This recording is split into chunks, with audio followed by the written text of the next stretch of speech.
Bonjour à tous et bienvenue dans cette nouvelle vidéo d'Easy Excel Query. Aujourd'hui, nous allons voir comment passer de ce tableau à ce tableau-là.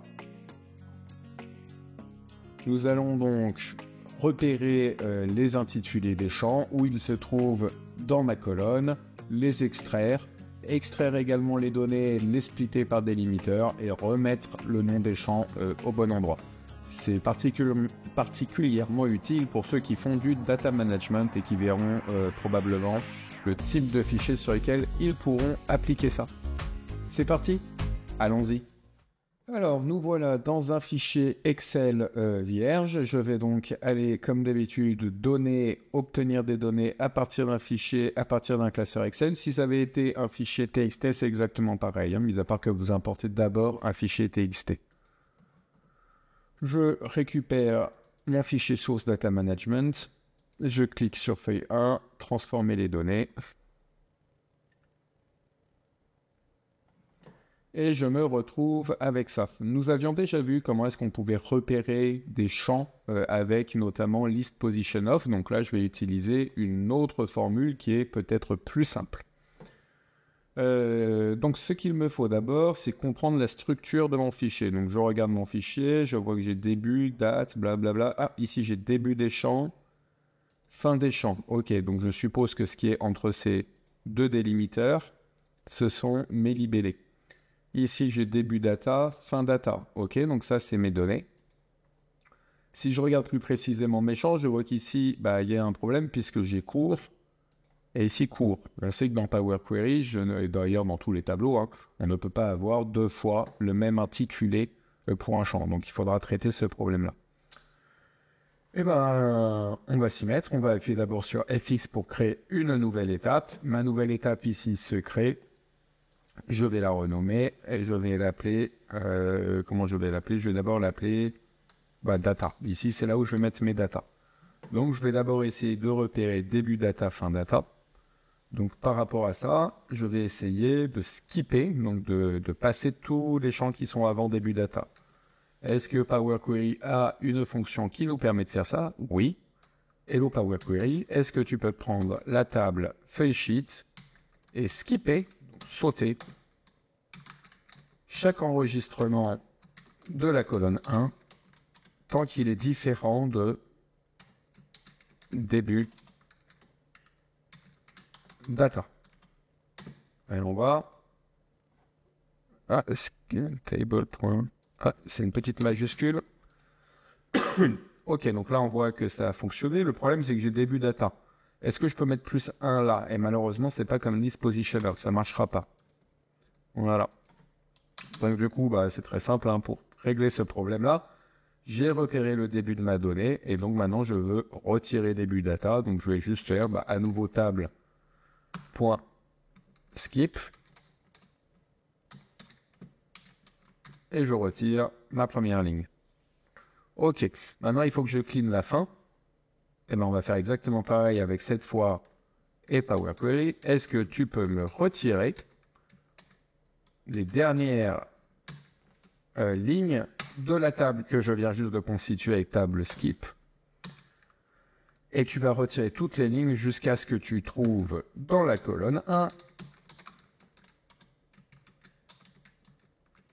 le délimiteur fin data.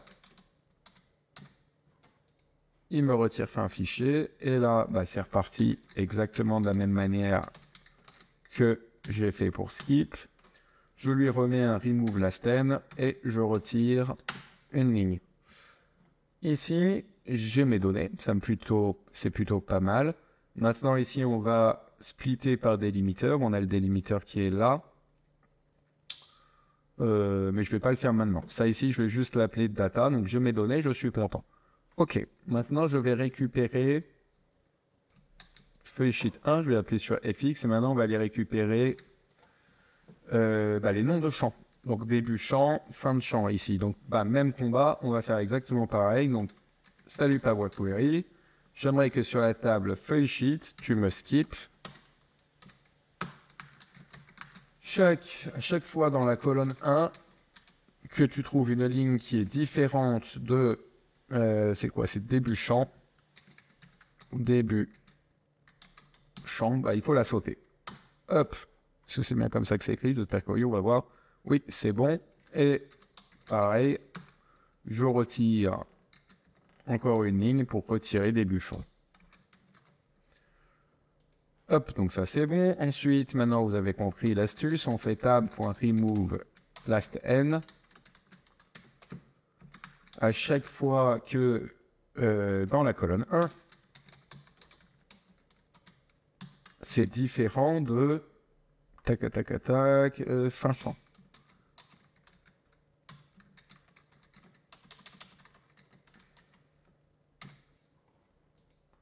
Ok, et bah pareil, il faut que je retire ma dernière ligne.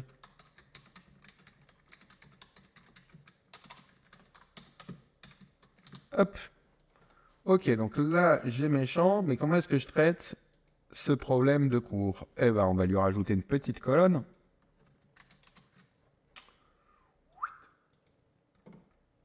Je mets en gros, parce que là, on commence à avoir pas mal de choses. Donc là, ben, je vais lui rajouter une table d'index colonne. Table.add index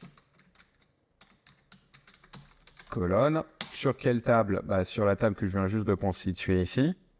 Comment tu veux appeler ton index? On va l'appeler index, ça peu importe. Mon initial value, ça aussi peu importe, je vais mettre 1. L'incrément, c'est 1. Je peux fermer. Et là, on a tout ce qu'il faut. Maintenant, qu'est-ce qu'il faut? Il faut que je fusionne ça. Donc, je vais faire table.combine columns. Quelle table je veux combiner? Blablabla, je veux combiner tout ça. Source colonne as a list. Ah oui, mais alors là, j'ai un petit problème. C'est que ici, ma table d'index colonne, elle est en nombre. Donc, en fait, avant de pouvoir faire ça, sur cette table-là, je dois transformer mon column type. Table.transform colonne type. Est-ce que je me suis pas trompé quelque part? Je le refais. Transform colonne types. La table sur laquelle je veux transformer la colonne types, peut-être aussi aller à la ligne pour que ce soit plus clair, c'est toute cette table-là. Ici, ce que je veux transformer, c'est ma colonne index en mettant, c'est text.type ou type.text, je ne sais plus. Text.type, c'est bon. Ok, donc ça, c'est ce que je veux transformer. Donc, une fois que j'ai transformé mes colonnes types là-dedans, donc cette fois, je peux mettre mes sources de colonnes que je veux combiner. Donc, je veux combiner ma colonne index avec ma colonne 1. Ici, c'est je veux combiner par délimiteur. Je ne me souviens plus comment ça s'appelle, donc je vais juste appeler combine et vous voyez, il me le met tout de suite. Combiner combine text by delimiter, c'est bien ça que je veux. J'ouvre ma parenthèse pour lui donner mon délimiteur. Je vais lui mettre quoi comme délimiteur? Je vais lui mettre un underscore, non pas comme ça, je vais mettre le underscore. Ici, je vais mettre code style none, donc je ne veux pas de style particulier. Et enfin, le nom de la colonne que je veux, ben, je vais l'appeler colonne 1. Je ne vais pas m'embêter. Ah, carrément, entre 2 et 3. Donc là, je me suis trompé quelque part.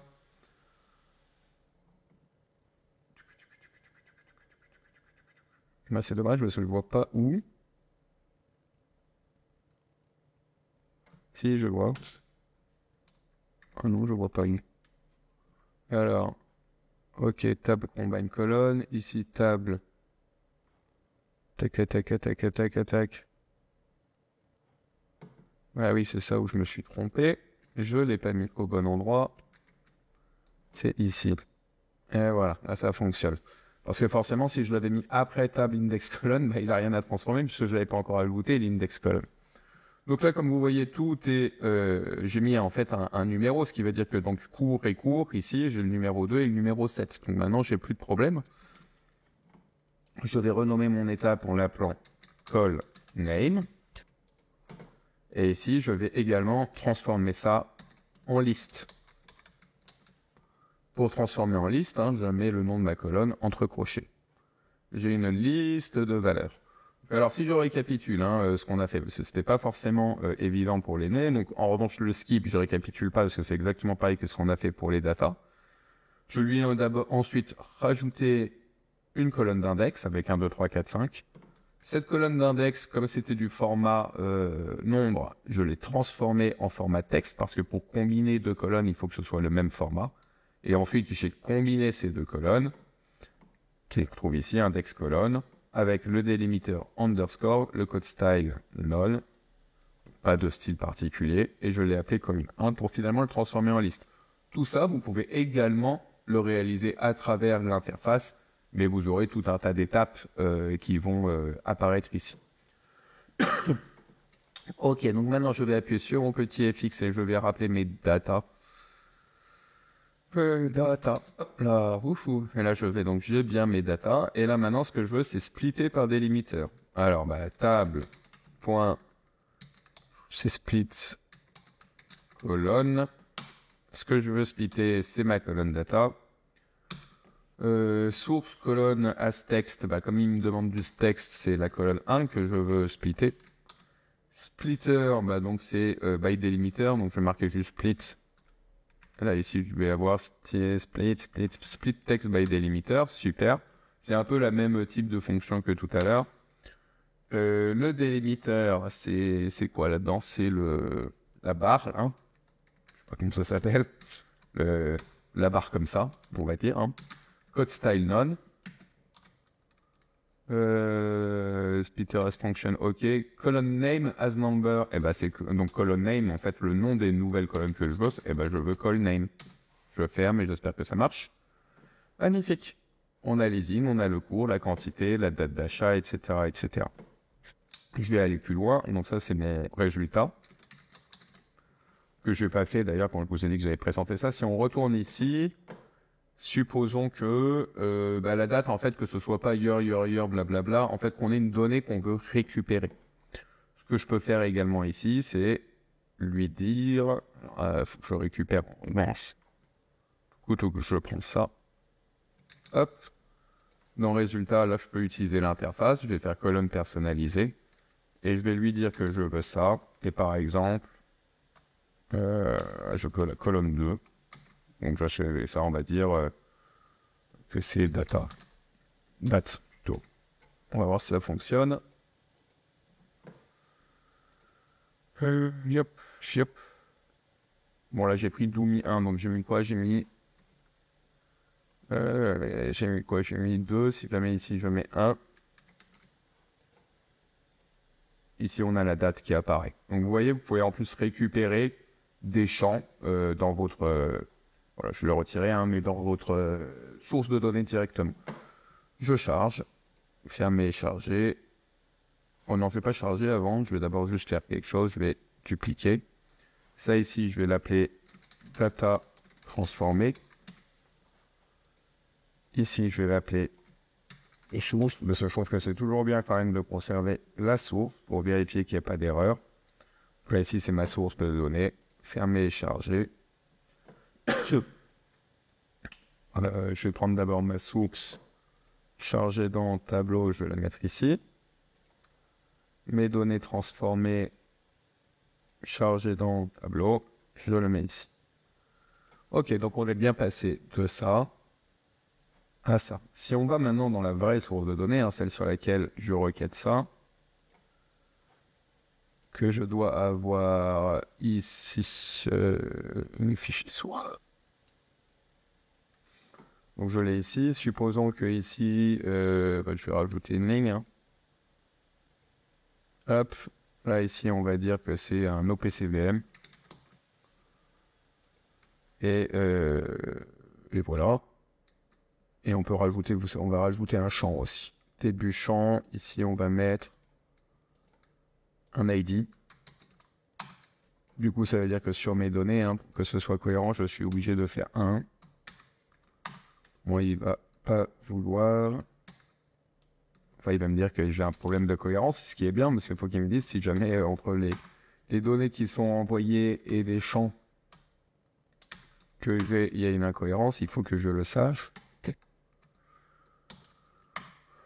Donc je mets un ID, bien entendu, hein, c'est totalement fictif, c'est juste pour vous montrer que ça s'actualise bien. Et j'espère que ça va bien s'actualiser. J'enregistre, je ferme. Et si je fais données, actualiser tout, et vous voyez ici, c'est bien apparu. J'ai mon OPCVM, j'ai le nouveau champ ID qui est apparu, et j'ai tout qui se met à jour dynamiquement. Voilà, j'espère que cette nouvelle vidéo vous a plu, qu'elle vous sera utile. N'hésitez pas à liker, n'hésitez pas à partager, n'hésitez pas à commenter. Et moi, je vous dis à bientôt pour une nouvelle vidéo.